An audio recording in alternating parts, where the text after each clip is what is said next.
Врачи, юристы, экономисты, артисты. Сегодня никто не остался без внимания. Госнаграды вручают самые разные. Заслуженный работник здравоохранения, заслуженный артист Республики Ингушетия, почетная грамота Республики Ингушетия. Отметили и тех, кто внес большой вклад в институт семьи. Так Раисхан и Ислам Дидиговы получили орден родительской славы.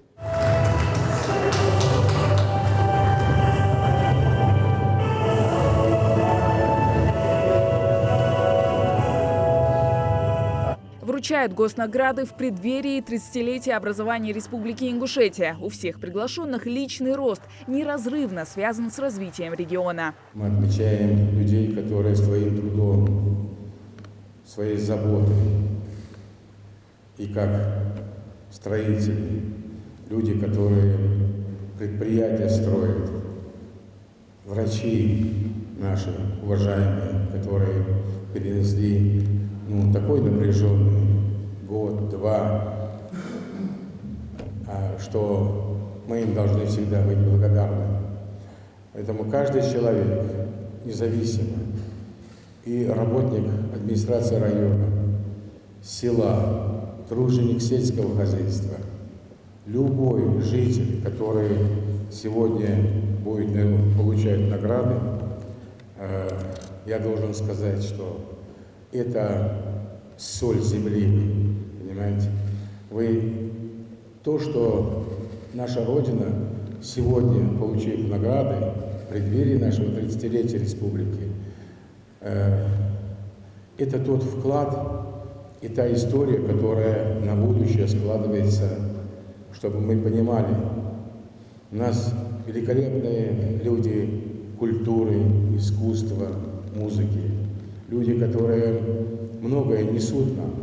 Очень важно, что у нас, знаете, люди спорта, великие достижения у нас, добрые достижения. Поэтому я хотел бы сегодня сказать вам, каждый заслуживает сегодня из награждаемых самых добрых пожеланий, уважения.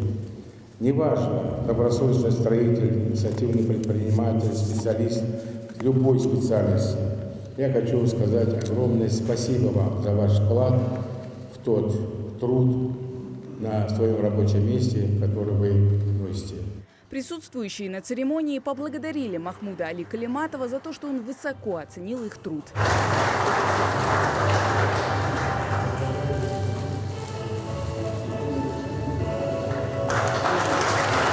Я получила сегодня медаль. Я хочу поблагодарить главу за высокую оценку нашей деятельности. Это даже не то, что там получили медаль, то, что он оценил нашу работу. Я считаю, что это является стимулом для дальнейшей работы. Наверное, каждому приятно получать государственную награду из рук главы республики. Я считаю, что это какой-то итог, подведение итогов моей трудовой деятельности и также стимулирование к дальнейшей работе. Я поздравляю всех, кто получил сегодня награды, и считаю, что этот труд, это вклад не мой лично, а всех моих коллег, которые со мной работают столько лет. Спасибо.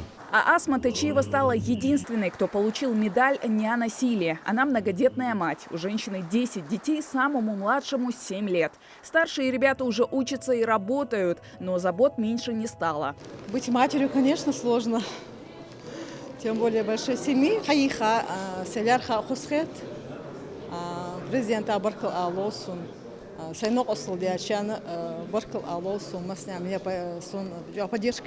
конце церемонии глава Ингушетии отметил, что намерен проводить награждения чаще, чтобы стимулировать тех, кто преданно служит на благо региона. Потому что наша жизнь как клавиатура на пианине, черные, белые, но да, у вас там белых больше. Поэтому счастливые мы люди. Мяш Халча, еще раз хочу поздравить, чтобы расцветала наша республика, чтобы мы 31 год и дальше еще 30 лет, она расцветала еще лучше. И наш вклад в ее развитие будет, я думаю, померно, насколько мы это сможем. Бархат лучше, Мярш лучше. Хава Гайзикова, Мухаммад Белакиев. Новости 24.